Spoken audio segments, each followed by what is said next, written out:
கர்த்தரோட பரிசுத்த நாமத்துக்கு சோத்திரம். என் பேர் வள்ளிங்க. நான் ஐயப்பாத்துலேருந்து வரேன். கடந்த ஒரு மாத காலமாக ரொம்ப மரண படுக்கையில் ரொம்ப படுத்து எந்திரிப்பேன். ஆனால் வந்துடுவேன். ஒரு வாரம் விட்டு வந்திருந்தேன். போன வாரம் வந்துட்டேன் கிளம்பி. ஆனால் இங்கே ஐயா மூலிமா ஆண்டவர் பேசினார் ஒரு வார்த்தை. உனக்கு 3 செய்வன கட்டைகள் செத்த ஆவி வச்சு உனக்கு செஞ்சு வச்சுருக்காங்க.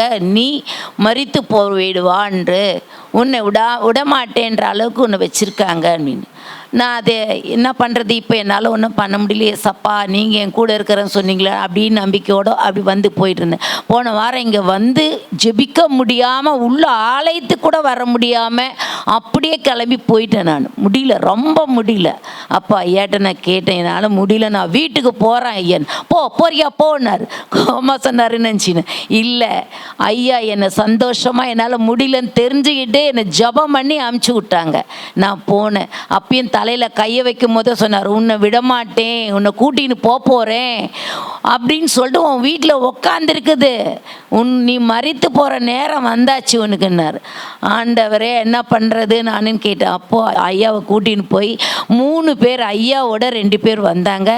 ஆண்டவர் கூட்டின்னு வந்தார். இது எல்லாத்தையும் கூட்டின்னு எனக்கு மரண கட்டை உடைச்சி என் குடும்பத்தில் என்னை சாட்சியாக இந்த இடத்துல கொண்டு ஜீவன் உள்ள சாட்சியாக நிறுத்தந்துக்காய் கர்த்தருக்கு கொடா கோடி சோத்திரம். எனக்காக ஜெபிச்ச ஐயாவுக்கும் சகோதரனுங்களும் நான் நன்றி செலுத்துகிறேன். கர்த்தருடைய பரிசுத்த நாமத்துக்கு மகிமை உண்டாவதாக. தலைப்பு தாகத்துக்கு இந்த தலைப்பில் யோவான் சுவிசேஷம் 4வது அதிகாரம் 8 18 வசனத்தில் ஒவ்வொரு எழுத்தை கொண்டும் ஆவியானவரே என்னை மறைத்து நீங்கள் பேசும்படியாக நாங்கள் செபிக்கிறோம், துதிக்கிறோம், நன்றி செலுத்துகிறோம். அப்போது சமாரியா நாட்டாலே ஒரு ஸ்திரீ தண்ணீர் போல வந்தால் அவளை நோக்கி தாகத்தை தாழ்ந்தார். உலகத்தில் 7 கண்டத்தில் உள்ள சகோதரிகள் இருக்கிறார்கள். அவரிடம் ஆண்டு கேட்கல. சமாரியா நாட்டாலே ஸ்திரீ தண்ணீர் போல வந்தாள். அவளிடமும் எனக்கு தாகத்துக்கு தாழ்ந்து உலக ரட்சகராகிய ஆண்டவராக இயேசு கேட்கிறார். ஏன் கேட்டார்னா, அந்த ஆத்மாவை ஆண்டவர் நேசிக்கிறார். சமாரிய ஸ்திரியை ஆண்டவர் நேசிக்கிறார். அமாஸ்திரியை ஆண்டவர் நேசிக்கிறார். அவளும் கெட்டு போதோ அழிந்து போக சித்தமில்லை. அவளோட பேசுகிறார், தாகத்துக்கு தாகிறார். ஆண்டவராய இயேசு கிறிஸ்து கல்வாரி சிலுவிலே ஒரு வார்த்தை சொன்னார், நான் தாகமாக இருக்கிறேன் என்று சொன்னார். அதை குறித்து தான் அந்த ஆத்மாவை ரட்சிக்கப்படும்படி அந்த ஆத்மா சொந்தமாக்கும்படி நீ எனக்கு தாகத்தா என்று கேட்கிறார். அவர் ஏற்கனவே 7 வார்த்தை, அதில் ஒரு வார்த்தை நான் தாகமாக இருக்கிறேன் சொன்னார். அதனால சமாரிஸ்தரை குறித்து தாகத்தை தாழ்ந்து கேட்கிறார். ஏன் சொன்னால் அவளை இயேசு நேசிக்கிறார். அதே போல் 7 கண்டத்தில் உள்ள ஒவ்வொரு சகோதரிகளையும் சமாரிஸ்தரை மாற்றம் இல்லை, எல்லோரும் இயேசு நேசிக்கிறார். அதனால் சமாரிஸ்தரியை குறித்து எனக்கு தாகத்தை தாய் என்று கேட்டார் என்று வேதம் சொல்லுகிற கரபத்தியா. அதனால் அருமையான தெய்வச்சனமே, அவருடைய தாகம் என்ன சொன்னால், நான் சிலுவிலே சொன்ன ஒரு வார்த்தை தாகமாக இருக்கிறேன்னு சொன்னார். அதே போல் சமாரியத்திலேயே தண்ணீர் போல வருவது தாழ்ந்து கேட்கிறார். அவருடைய தாகம் என்ன சொன்னால், நீ தாழ்ந்தா அவளுக்குள்ள இயேசு வரணும், அவள் இயேசு சொந்தமாக்கப்படணும், இயேசுக்கு சொந்தமாக்கப்படணும். அந்த ஆத்மா மேலே தாகமாக இருக்கிறேன்னு சொன்னார். ஆண்டவராக இயேசு கிறிஸ்து ஒவ்வொருவரையும் அழிக்க வரல, எல்லாரையும் ரட்சிக்க வந்தார். அதனால் அவர் சிறியை கொடுத்து தாகத்துக்கு தா என்று கேட்டார். அங்கே பார்க்கும்போது யூதர்கள் சமாரியருடனே சம்பந்தம் கலாலானபடினால சமயாசிரியை நோக்கி, நீ யூதனாய் இருக்க சமயாசிரியாக என்னிடத்தில் தாகத்து எப்படி கேட்கலாம்? அவர் தாகத்து கேட்கிறார், சமாரிய ஸ்திரீ என்ன சொல்கிறான்னா, இந்த யூதனாக இருக்க ஸ்திரீயாகிய இடத்துல எப்படி கேட்கலாம் என்று கேட்கலாம். ஏனென்றால் இயேசுடைய மகிமையும் இயேசுடைய வல்லமையும் இயேசுடைய கிருபையும் இவர் யார் என்று அவர் அறியவில்லை. இன்றைக்கி உலகத்தில் 7 கண்டத்தில் உள்ளவர்களும் இயேசு கிறிஸ்து யார் என்று அறியக்கூடிய அளவுக்கு அறியாமல் தான் இருக்கிறாங்க. ஆதால் தான் இந்த சமாரிய ஸ்திரியை போல இன்றைக்கி உலகம் முழுவதும் இயேசு கிறிஸ்து உலகத்திலே எதற்காக பிறந்தார், எதற்காக வளர்ந்தார், எதற்காக மரித்தார், எதற்காக உயிர்த்தெழுந்தார், எதற்காக 7 கண்ட மக்களுக்காக சிலுவையிலே அவர் ரத்தம் சிந்தாண்டு அறியாது இருக்கிறபடினால்தான் இந்த சமய நர்சரி நீ யூதனாய் இருக்க என்ற தாகத்துக்கு தாய்ந்து இருக்கலாம். அவர் அறியக்கூடிய அளவில் இந்த இயேசு கிறிஸ்து உலக ரட்சகத்தை அறியக்கூடிய அறியாமல் தான் இன்றைக்கி 7 கண்டத்தில் மக்கள் இருக்கிறாங்க. அதே போல் தான் சமாரியா தெரியும். அவர் அறியாத பண்ணால நீர் யூதனாய் இருக்கையில் நீ தாய்ந்து எப்படி கேட்கலாம்? ஏன்னா யூதர்களுக்கும் சாதியும் எந்த சம்பந்தம் கிடையாது. அதனால் மாம்ச பிரகாரமாக கேட்குறான். ஏன்னா அவருக்குள்ள இயேசு வரவில்லை, அவர் இயேசு அறியவில்லை, அவர் சமாதான சரி நீர் யூதனாக இருக்கும்போது நீர் எப்படி என்னிடம் கேட்கலாம் என்று அவர் கேட்கிறாள். அப்போது அது இயேசு அவளுக்கு தரவாக நீ தேவனுடைய ஈவையும் தாகத்தா என்று உன்னிடத்தில் கேட்கிறவர் நின்றார் என்று அறிந்தாயானால் நீயே விடத்தில் கேட்டிருப்பாய். அவர் உனக்கு ஜீவ தண்ணீரை கொடுத்திருப்பார் என்றால் அவர் தண்ணீர் கேட்டார், தாகத்தா என்று கேட்டார். ஆனால் அவர் சொல்லுகிறார், ஆண்டவர் இயேசு அவருக்கு தரவாக இந்த தேவனுடைய ஈவையும் தாகத்தா என்று கேட்கிறவர் அறிந்திருந்தாயானால் ஜீவத்தில் கேட்டிருப்பார், ஜீவ தண்ணி இருப்பார். சமாரிய ஸ்திரீ கொடுக்க கேட்ட தண்ணி தாது கொடுத்தாலும் அந்த அது மறுபடி தாக வரும். அது உலக பிரகாரமாக கொடுக்குற தண்ணி. எது நம்ம ஒவ்வொரு நாளும் எத்தனையோ தாத்து முடியும், மறுபடியும் தாத்து. ஆனால் ஆண்டவராக கொடுக்கக்கூடிய தண்ணீர் ஜீவ தண்ணீர் அது என்றுமே தாக வராது. அதைத்தான் திலுவிலே என்று அவர் சொன்னார். நான் தாகமாக இருக்கிறது சொன்னார். அதுக்கு ஏன் சொன்னார்னா 7 கண்டத்துள்ள ஆத்மாக்களும் ரட்சிக்கப்படணும், 7 கண்டத்தும் மனம் திரும்பணும், தேசத்துக்கு இருக்கின்ற ஆத்மாக்களும் வேண்டால் அபிஷேகம் பெற்றுக்கொள்ளணும், ஞானஸ்நானம் பெற்றுக்கொள்ளணும், பசுத்தாவை பெற்றுக்கொள்ளணும், அவருடைய ஜீவ தண்ணீரை எல்லாரும் குடிக்கணும். அதுக்கு தான் அவர் சொன்னார். அவர் சமாஸ்திரி அவருக்கு அறியலை, தெரிந்து கொள்ளவனால நீர் யூதனாக இருக்கும்போது நீர் எப்படி அதை கேட்கலான்னு கேட்குறார். அது உலகப்படாமல் பேசக்கூடிய வார்த்தை. அவர் தேவன் அறியானால் கேட்டால். ஆனால் ஆண்டவராக இயேசு கேட்டு அது குறைத்தரமாக ஈவையும் தாகத்தா என்று கேட்கிறவர் இன்னார்ந்து அறிந்திருப்பாயானால் அவரு கேட்டிருப்பார். அவர் ஒரு ஜீவ தண்ணீர் என்றும் என்ற பட்டா தண்ணீர். உலகத்தில் எத்தனையோ நதிகள் இருக்கு, எல்லாம் ஒரு நாள் வச்சு போயிடும். ஆனால் ஜீவ தண்ணீர், பசுத்தாக தண்ணீர் இன்றல்ல என்றல்ல 7 கண்டத்திலும் அது பெருகிட்டே இருக்கும், ஊதி கொடுக்கிறதும் அதை வட்ட யாரும் செய்ய முடியாது. அது தேவனுடைய வார்த்தை. ஆதியாகமம் முதல் அலைப்படுத்த பேசுகிறோம் தீவர்த்த. அது ஒவ்வொரு எழுத்தும் 1:30, 1:60, 100 பலன் கொடுக்கும். அதில் உயிர் இருக்குது. ஒரு எழுத்து கூட என்ன உதிர்ந்து போகாது, அலையாது.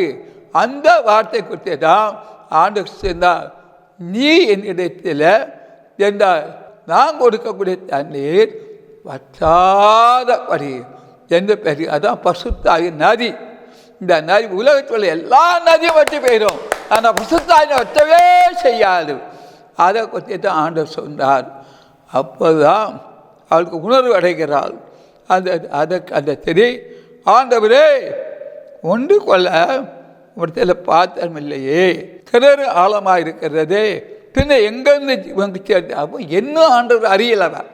இந்த 7 கண்ட மக்களும் இயேசு கிறிஸ்து ஏன் பிறந்தார், எதற்காக வளர்ந்தார், எதற்காக மரித்தார், எதற்காக சிலுவையில் ஒப்பு கொடுக்கணும் இன்னைக்கு அறியாமல் 199 பேர் அப்படி தான் இருக்கிறாங்க. இந்த சமாத செய்தி சொன்ன மாதிரி தான் நீ அறியக்கூடியதுக்கு அறியல, அவர் இன்னார் என்று அறியல, அறிந்தால் அந்த சமாத செய்தி கேட்டுக்க மாட்டாள். ஆனாலும் அவர் சொல்கிறார், அவர் கேட்கிறாள் என்றால் சரி ஆண்டவரே ஒன்று கொள்ள முற்றி பாதன் அவர் என்ற எல்லாமே வானமும் பூமியும் காற்றும் கடலும் எல்லாம் அவர் அதை அறியாதபடினால அவர் கேட்கிறார். ஒன்று கொள்ள பாத்திரம் இல்லையே, கிணறு ஆழமாக இருக்கிறதே, ஒன்று பாத்திரம் இருந்தாண்ட எல்லாம் என்ன கிணறு ஆழமாந்த என்ன எல்லாம் வானுடைய சிங்காசனம், பூமியோட பாதப்படி, பூமி நிறைவு அவருடையது. அவள் அறியலை. அதனால் ஏசப்பட கேட்குறாள். கேட்டதை தப்பன் அறியலை, ஏசிந்தார் அறியலை. அறிந்தா கேட்டிருப்பாளா? கேட்க மாட்டாள். அவர் அறியக்கூடிய அறிவில்லை, அந்த ஞானம் கிடையாது, அறிவு கிடையாது, பூச்சி கிடையாது. அவர் சொல்கிறார் என்றால் அந்த பாத்திரையிலே அந்த எல்லாவற்றையும் சிருஷ்டித்த தேவன் தேவன் அவர்தான். அவர் பாத்திரமாக இருக்கிறார். அவர்தான் கிணறை உருவாக்கினவர், தண்ணீரை உருவாக்கினவர் என்றால் மதுரமாக்கின தேவன். அவள் அறிஞ்சதான் கேட்டுக்க மாட்டாள். அறியாதனால அவள் சொல்லுகிறாள் உன்னோட பாத்திரம் இல்லையே, ஆழமாக இருக்கிறதே என்று கேட்கிறார். ஆழ்ந்த பாத்திரம் இருந்தென்ன இல்லான்னு இருந்தால, தண்ணீர் இருந்தனா இல்லை, எல்லாம் அவரே. இயேசு கிறிஸ்து அல்லாமல் வேறு ஒன்று செய்ய முடியாது. These might Lord. அதைத்தான் சொல்கிறார். அருமையான தேவனே, இந்த நிகழ்ச்சியை நீங்கள் பார்த்துக்கிட்டு இருக்கீங்க நல்லது. போல நீங்களும் தமாரி செய்தியை பார்த்து உங்கள்கிட்ட என்றால் பாத்திரம் இல்லையே, கிணறு ஆழமாக இருக்கிறதே நினைக்கலாம். ஆனால் ஆண்டவராய் சேர்த்து அந்த பாத்திரமாக இருக்கிறார். அவர் ஜீவ தண்ணீரை கொடுக்கிறவராய் இருக்கிறார். தீக்கரபட்சியா ஆவியானவரே சோதரோ அதை முண்டு கொள்ள ஒருத்தில் பாத்திரம் இல்லையே, கிணறு ஆழமாக இருக்கிறதே, திண்ணை எங்கேருந்து ஜீவத்தள்ளி வாரோம். அது சொன்னார், நானே ஜீவனும் உயிர்த்தலும் சொன்னார். அவரே பசுத்தாவியானவர், 7 கண்டத்துக்கும் தேவனும் சர்வ வல்லவர். அதை அறியாதபடினால சமாரியத்திலே இயேசுவை அறியக்கூடிய அளவுக்கு அறியலை. அதுதான் சொல்கிறார், உங்களுடைய பாத்திரம் இல்லையே, இல்லை கிணறு ஆழமாக இருக்குன்னு சொல்கிறார். என்றால் எல்லாம் அவர் என்று அறிந்தால் இந்த கேள்வி கேட்டிருக்க மாட்டான். அறியலை, எனக்கு உணப்படலை. பல ஆண்டுகளாக கிறிஸ்தவர்களாக இருக்காங்க, இயேசு யார் என்று அறியாமல் இருக்கிறாங்க. அறியலை. அறிந்தான்னா நிச்சயமாக சமாதி இந்த கேள்வி கேட்டிருக்கே மாட்டான். தாகத்துக்கு தான் என்று கேட்டு அறியலை. அறியனால்தான் அவர் சொல்கிறார், நீ உமக்கு எங்களுக்கு என்ன சம்பந்தம். அதே போல தான் இன்றைக்கும் 7 கண்டத்தில் உள்ள மக்கள் கிறிஸ்தவர்களாக இருந்தால் ஏனென்றால் இன்னும் அறியாமல் இருக்கிறாங்க. தேசத்தை தமாரி சரியமாக தான் இருக்கிறாங்க. அதனால தான் இன்றைக்கி மீட்பு இல்லை, சமாதானம் இல்லை, சந்தோஷம் இல்லை, வீட்டில் பிரிவினைகள், கஷ்டங்கள், கண்ணீர்கள், கவலைகள் இருக்க காரணம் என்றால் இன்னும் இயேசுவை அறியக்கூடிய அறியலை, இன்னும் உணர்வு அடையலை, இறுதிய குணப்படலை, மனநிர்மை இல்லை, ரசிப்பு இல்லை, சமாதானம் இல்லை, சந்தோஷம் இல்லை, விடுதலை இல்லை. அவர் தான் நானே ஜீவப்பன் சொன்னார், நானே ஜீவாதிபதினு சொன்னார். அவர் சொல்கிறார், அந்த கிணத்தை எங்களுக்கு தந்த நம்முடைய பிதாவாகிய யாக்கோபை பார்க்கலும் இந்த பெரியவரோ அவரும் அவர் பிள்ளைகளும் அவர் மிருகஜீவர்களும் இங்கே கொடுத்தது உண்டாகிறார். பாருங்கள் கண்டால் அவர் தன்னை உயர்த்தி பேச உள்ளார். ஏண்டா அவர் என்ன சொல்கிறார், இந்த கிணத்தை எங்களுக்கு தந்த நம்முடைய பிதாவாகிய யாக்கோபை பார்க்கலும் இந்த எரியவரோ அவரும் அவர் பிள்ளைகளும் அவர் மிருகஜீவர்களும் கொடுத்த சொன்னார். அதான் சொன்ன என்னும் நீர் பெரியவரோ, அது நிச்சயமாக பெரியவர், 7 கண்ணும் பெரியவர். அதை இன்னும் தமாரியா தெரியும் அவர் பெரியவர் என்று அறியாதபடி மிக உலக மக்கள் தெரிந்து கொண்டிருக்கிறார்கள். கமாராஜி கபா சங்கரபாசியா சமாரியா நீ பெரியவரோ, அது பெரியவர் தானே, சர்வ வல்லவர் தானே, நேற்று மரா தானே, உயிர் உள்ள தேவன் தானே, அவர் அல்பாவுமே ஆதியான அறியல. அதே போல் தான் சமாரியாதி எனக்கு குணப்படலை, அறியக்கூடிய அறிவில்லை, இயேசு அறியலை. அதுதான் தாய்ந்து கேட்டதுக்கு அவர் சரியான பதில் சொல்ல முடியலை. யார் கேட்டார், அவர் என்னார் அறியவில்லை. அதே போல் தான் இந்த 7 கண்ட மக்கள் கூட ஏனென்றால் தேவனை என்னை அறியாதபடி தான் இருக்காங்க. அவருடைய இருதயம் இருளாய்ந்து இருக்கிறது. இன்னும் அவர்கள் ஒளிக்கு வரல, வெளிச்சத்துக்கு வரல, அவன் உணர்வு அடையலை, அது மனம் திரும்பல, ரசிக்கப்படலை, குணப்படல, அபிஷேகம் பெற்றல்ல, அந்த ஞானஸ்தானம் பெற்றுக்கொள்ள, அசுத்தமாக இருக்கல. சமாஜத்தை மாதிரி கேட்குறான். நீர் எங்க சொல்கிறா பாருங்க, இந்த கிணத்தை எங்களுக்கு தந்த தம்முடைய பிதாவாகிய யாக்கோபு பார்க்கணும், இந்த பெரியவரோ அவரும் அவர் பிள்ளைகளும் பெரியவர்களில் குளித்தது உண்டே என்றார்கள். அந்த தண்ணி அந்த உண்டை கேட்குறாள். இன்னும் இயேசுவை அறியாதபடி தான் இயேசுக்கு அல்லாமல் வேறு ஒரு ரட்சிப்பில்லை. ரட்சிக்கப்பட்ட ஜனங்கள் ஒப்பானவை யார் என்று பார்க்குறோம். ஆனால் இன்னும் இயேசு அறியாததான் உலகத்தில் 99% இருக்கிறாங்க. அதே மாதிரி தான் சமாசரி இந்த கேள்வி கேட்குறாள். ஆனால் அவர் சொல்லார், இயேசு அவளுக்கு பரிவுத்தரமாக இந்த தண்ணீரை குடிக்கிறவனுக்கு அறுபடி தாகம் உண்டாகும். இந்த யாக்கோபு இந்த கிணத்தை உங்களுக்கு அந்த தம்முடைய பிதாகிய யாக்கோபை பார்க்கலும் எரியவரோ அவரும் பிள்ளைகளும் அவர் மிருக குடித்த உண்டே அந்த கருத்து தண்ணியே அது வற்றி போயிடும், அது வற்றியே போயிடும். ஆனால் ஆண்டவராக இயேசு கொடுக்க தண்ணீர் அத்தாத அதிபதி, உலகத்தில் எல்லா நதியும் வற்றி போயிடும். அவர் அந்த நதி வற்றவே செய்யாது, அது பெருகிக்கிட்டே இருக்கும். ஏக்கத்தை வற்றி போயிடும். இன்றைக்கி உலகத்தில் மழை பெய்யுது, கொஞ்ச நாள்களில் எல்லா ஏரியும் தண்ணி பெருகுது, குளம் தண்ணி பெருகுது, குட்டை பெருகுது, கொஞ்ச நாளாக வற்றி போயிடுது. ஆனால் அந்த பசுத்தாக நதியை நீ சித்திய காலம் அல்ல, உலகத்தில் இருக்கவில்லை, அது பெருகிக்கிட்டே இருக்கும். அதை கொத்தி தான் ஆண்டவர் பேசுகிறார். என்ன சொல்கிறார், தரமாக இந்த தண்ணீரை குடிக்கிறவனுக்கு மறுபடியும் தாகம் உண்டாகும். இந்த யாக்கோபு மறுபடியும் தாகம் உண்டாகும். 7 கண் தண்ணி தாகம் உண்டாகும், 7 குளத்தண்ணி கூட தாகம் வரும், குட்டம் தான் தாகம். ஆனால் தேவனுடைய தண்ணீரை குடிக்கிறவனுக்கு நித்திய காலம் வரையிலும் தாகம் வராது. அதுதான் சீவ தண்ணீர். இதை குறித்து ஆண்டு பேசுகிறார். அவன் தமிழ் அறியலை, ஏன்னா அவருக்கு புத்தி தெளிவாக இல்லை, புத்தி மந்தமாக இருக்கிறது. அதனால தான் இன்றைக்கி 7 கடத்தில் உள்ள ஜனங்கள் இதய மந்தம், இதய மந்தத்தில் இருக்கிறாங்க. தேவனை அறியலை, யார் இன்னார் என்று அறிந்தால் தாமராசரிமை கேள்வி கேட்டிருக்கவே மாட்டாள், தமிழத்தை கேட்க மாட்டாள். என் உணர்வு அடையாத எதிர்படுத்தவர்கள். அதனால தான் கேட்கிறாள். அதுதான் ஆண்டு சொல்கிறார், இறைத்தரமாக இந்த தண்ணீரை குடிக்கிறவனுக்கு மறுபடியும் தாகம் உண்டாகும். நீ எத்தனை கருது தண்ணீர் எழுதி கொடுத்தா தாகணும். ஆனால் ஆண்டோட தண்ணீர் தாகம் வராது. நித்திய சாலங்களும் அது பெருகிட்டே இருக்கும்.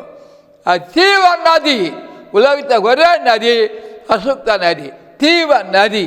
இந்த நதி தண்ணீரை குடிக்கப்படுகிறா. இந்த ஆண்டவரே யோவான் சுவிசேஷத்தில் 4வது அதிகாரத்தில் வசந்த கொண்டு பேசுகிறார், ஆவியான பேசுகிறார், கேட்க கடவுள். எல்லாரும் தண்ணி குடிக்க இது என்றால் அத்தாத ஜீவநதி. உலகத்தில் எல்லா குளத்து தண்ணி வற்றி போயிடும், எல்லா ஏரிய தண்ணி வற்றி போயிடும், எல்லா ஆற்று தண்ணி வற்றி போயிடும், கிணத்து தண்ணி வற்றி போயிடும், குளத்தின் தண்ணி வற்றி போயிடும். ஆனால் ஜீவ நதி வற்றாது, அது பசுத்தாய நதி. இந்த நதியை குறித்து தான் ஆண்டு சொன்னார். அப்போ தான் அவளுக்கு உணர்வு அடைகிறார். உணர்வு அடைந்து நான் கொடுக்கும் தண்ணீரை குடிக்கிறதுக்கு ஒரு காலும் தாகம் உண்டாகுது. நான் அவனுக்கு கொடுக்கும் தண்ணீர் நான் கூட நித்திய தீவுகாலமாய் ஊறுகிற நீரூட்டாய் இருக்கும் தருகிறார். அந்த சிறி அவரை நோக்கி, ஆண்டவரே எனக்கு தாகம் உண்டாகாமலும் நான் இங்கே முண்டு கொள்ள வராமலும் இருக்க முடியும் அந்த தண்ணீரை தர. இப்போதான் அவள் தொடப்பட்டிருக்கிறாள். இதுவரையும் தொடப்பட்டாள் இல்லை. தொடப்பட்டு அவள் உணர்வு அடைஞ்சு அவர் தண்ணீர் கேட்கிறாள். அவர் தாகத்துக்கு கேட்டால் தாகத்து கொடுக்க விருப்பம் இல்லை.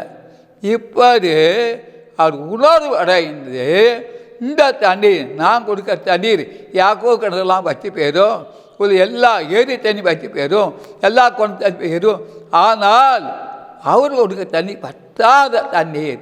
இப்போ அவர் சொல்கிறார், நான் இங்கே ஒன்று கொள்ளாமல் வரும்படி இருக்கும்படி எனக்கு அந்த ஜீவ தண்ணீரை தர வேண்டும் என்று சமாரியாஸ்திரி கேட்கிறாள். இப்போ தான் உணர்வு வந்திருக்கார்.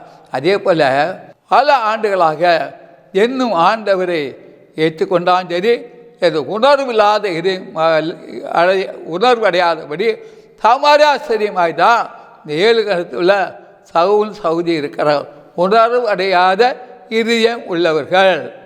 ஆனால் சமாஜ் உணர்வு வந்த போது அவர் கேட்குறார், நான் இங்கே முண்டு கொள்ள வராமல் இருக்கும்படி நான் அந்த ஜீவ தண்ணீர் மறுபடியும் எனக்கு தாகம் உண்டாகாதபடி தண்ணீரை தர வேண்டும் என்று அவர் கேட்கிறார். ஜீஸ் மைட் லார்ட் ஓ கபா சங்கரபா ரீகரபாசியா. அதே போல் இன்றைக்கு உணர்வடையாதவங்கள் நான் ரட்சிக்கப்பட்டங்கிறாங்க, பசுத்தாய் நிறுவப்பட்டதுக்காக ஞானஸ்தானம் பெற்றங்கிறாங்க, என்னும் உணர்வு அடையில்லை. அப்படி இருக்காதபடி அடுத்தபடியாக போகுது, ஏசாவை நோக்கி நீ போய் உன் புருஷனை இங்கே அழைத்து கொண்டு வா என்றார். அவருக்கு தெரியும், அவருக்கு புருஷன் இல்லைன்னு தெரியும். அழைத்து கொண்டு வாங்கிறார் என்று அவர் உயிருள்ள தேவன். இயேசு யார் என்று இன்னும் அறியாதபடி 7 கண்ட மக்களும் இருக்கிறார்கள், உணர்வுள்ள இதயம் இல்லை. அது எனக்கு புருஷன் இல்லை என்றால் இயேசு அவளை நோக்கி உனக்கு புருஷன் இல்லை என்று நீ சொன்னது சரிதான். அவள் 5 புருஷனும் இல்லைன்னு சொன்னது சரிதான் என்று சொல்லுகிறார். அருமையான தேவத்தன்மை இல்லை என்று சொன்னார். அப்போ சரி, ஆண்டவரே நீ தீர்க்கதரிசி என்று காண்கிறேன். அவருடைய பரம ரகசியத்தை ஆண்டவர் வெளிப்படுத்தி பேசும்போது உனக்கு இப்போது இருக்கும் புருஷன் இல்லை, 5% இல்லை சொன்ன உடனே நீ தீர்க்கதரிசி என்கிறாள். நைட்டு சித்தர் அவர்தான் ஒரே தீர்க்கதரிசி, ஒரே தேவன், ஒரே கோட்டாரன். அவர் அல்பாவும் ஆதி அந்தமாக இருக்கிறார். அவர் சமாளிய தெரியல, எல்லா தெரியும், எல்லா காண்கிறார். தாகத்துக்கு தாண்டி கேட்ட கொடுத்தாலா அவர் பண்ணல, எனக்கு உங்களுக்கு சம்பந்தம் எதுங்கிறாள்.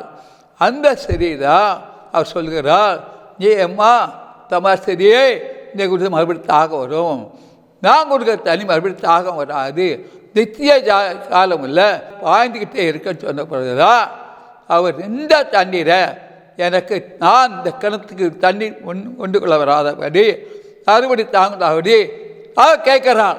அது வரை அவங்க உணர்வு அடையில்லை. அதே போல் தான் அந்த 7 கணத்துள்ள தனங்கள் என்ன இயேசு யார், எதற்காக பிறந்தார், எதற்காக வாழ்ந்தார், எதற்காக மரித்தார், எதற்காக உயிர்த்தெழுந்தார், சிலுவையில் 7 மணிக்கார் தத்தம் சென்றார், உணர்வு அடையாதபடி தான் இன்னைக்கு இருக்கிறார்கள். அப்படி இருக்கக்கூடாது. இப்போ நிகழ்ச்சியை பார்க்குறவர்களுக்காக நான் ஜெபிக்க போகிறேன். ஆமோஸ் 3:7 கர்த்தராகி ஆண்டவர் தீர்க்கதரிசிகளாகிய ஊழியக்காரருக்கு ரகசியத்தை வெளிப்படுத்தாமல் செய்யார். இந்த ஆமோஸ் ஒவ்வொரு கொண்டும் 7 கட்டத்திலையும் பார்க்கிறவர்களுக்காக நான் ஜெபிக்கிறேன். ஆவியான 70 எழுத்தை கொண்டு நீர் பேசும், நானும் கேட்குறேன், கேட்கலாம். ஒரு சகோதரிக்கு ஒரு மரணம் இருக்குது, வீட்டில் ஏதோ ஆண்டு காட்டுகிறார், 7 வாரத்துக்குள்ளே இருக்குது காட்டுகிறார். ஒரு மகனுக்கு திரும்ப நடந்து 3 ஆண்டுகளாக குழந்தை இல்லை, குழந்தை இருக்கும் காட்டுகிறார். ஒரு வீடு கட்ட வேண்டும் நினைக்கிறாங்க, வீடு கட்டலாம், 7 மாதத்துக்குள்ள உலகத்தில் பல சம்பவங்கள் இருக்கும் என்று கத்த சொல்கிறார். மிகாவேல் தேவதன் சேர்த்துக்கிறார். ஒரு பெரிய அற்புதம் வீட்டில் எதிர்பார்க்குறாங்க, நடக்கும். வெள்ளிக்கிழமை நடக்கும். 2 ஆசீர்வாதம் ஒரு வீட்டுக்கு வருகிறது. அதை கண்டு ஆச்சரியப்படுவார்கள். கழுத்தில் ஒரு கட்டி இருக்கு, அந்த கட்டி எடுக்கப்படுமா? உடனே எடுக்கப்படும். இப்போ அந்த கட்டி மறந்து போயிடுது. ஒரு வாய் பேசாதபடி ஒரு ஊமை இருக்குது வீட்டில். இப்போ தான் அந்த ஒரு வாய் அந்த பேசுவாங்க. குழந்தை இல்லைன்னு வருத்தப்படுறாங்க. குழந்தை இருக்கும். ஜீவனை கொண்டு சொல்கிறேன். 3 அற்புதம் ஒரு வீட்டுக்கே நடக்கும்போது, ஒரு கல்லறை தோட்டத்தில் ஒரு மரித்து அடக்கம் பண்ணும்போது கதறி அழுறாங்க. காரணம் அவர் தேவ சித்தம் அப்படின்னு சொல்கிறார். ஒவ்வொரு நாளும் இயேசு உங்களுக்கு போதுமானவராக இருக்கிறார். குடும்பத்துக்கு போதுமானவராக இருக்கிறார். பிள்ளைகளுக்கு போதுமானவராக இருக்கிறார். அழுகி கெட்டு போன சரீரத்தை கூட புதிய சரீரம் மாற்றுவார். Jesus mighty Lord. பட்பஸ்ட தரித்த ஆயிரக்கணக்கான தூதர்கள் உங்களுக்கு உதவி செய்வார்கள். யாரோ குறித்தும் கவலைப்படாதுங்க. உங்கள் துக்கம் சந்தோஷம் மாறும். மாடு இடத்த ஆவியெல்லாம் ஓடிட்டு, அசுத்தாய் ஓடிவிட்டது, தேய் ஓடிவிட்டது. பாலைவனத்தை நீர் விட்டு பாய்வது போல நீர் விட்டு பாயும். கர்த்தர் அபிஷேகத்தை ஊற்றிவிட்டார், கல்லமை ஊற்றிவிட்டார்.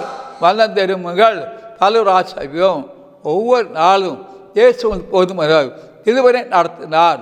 என்ன நடத்துவார்? 3 மகள் வீட்டு அற்புதம். குடும்பத்தில் ஒரு தகராறு இல்லை, ஒருவர் கஷ்டப்பட்டு இருக்காங்க. இந்த கஷ்டம் நீங்கிட்டு மந்திரவாதிகள்லாம் மறுத்து போய்விட்டார்கள். ஒரு வெள்ளிக்கிழமை தென்னை கடற்கரையில் ஒரு சம்பவம் நடக்கும். அதை பார்ப்பீங்க. இயேசுவோட வரிக்குள்ள அடையாளம் தூதன் சொன்னான். ஒவ்வொரு நாளும் இயேசுவின் போதுமானவர். தூதர் வந்துவிட்டார்கள். கதவை திறந்தாச்சு, கட்டுகள் அறுத்தாச்சு. யாரும் அவிசுவாசமாக இருக்க வேண்டாம். எந்த வியாதி இருந்தாலும் இயேசு நாமத்தை போய்விடும். கட்டு போன சரீரத்தை கூட புதிய மாற்றுவார். உண்டாக சொல்கிறேன், என் ஜீவனை கூட சொல்கிறேன், மறுபடிக்கிறேன். கழுத்தில் ஒரு கட்டி இருக்கு, பறைந்து விட்டாது. ஒரு வயிற்றுக்குள்ள பெலவினருக்கு பறைந்து விட்டாது. வாய் பேசாத ஊருக்கு பேசிவிட்டாது. உலகத்தை சுற்றி வரக்கூடிய ஊழியக்காரன் திகாவில் தூதன் செய்தியை சொன்னான். ஏன் கவலைப்படுங்க? கவலைப்படாதீங்க. ஒரு துக்கம் சந்தோஷம் மாறிவிட்டாது.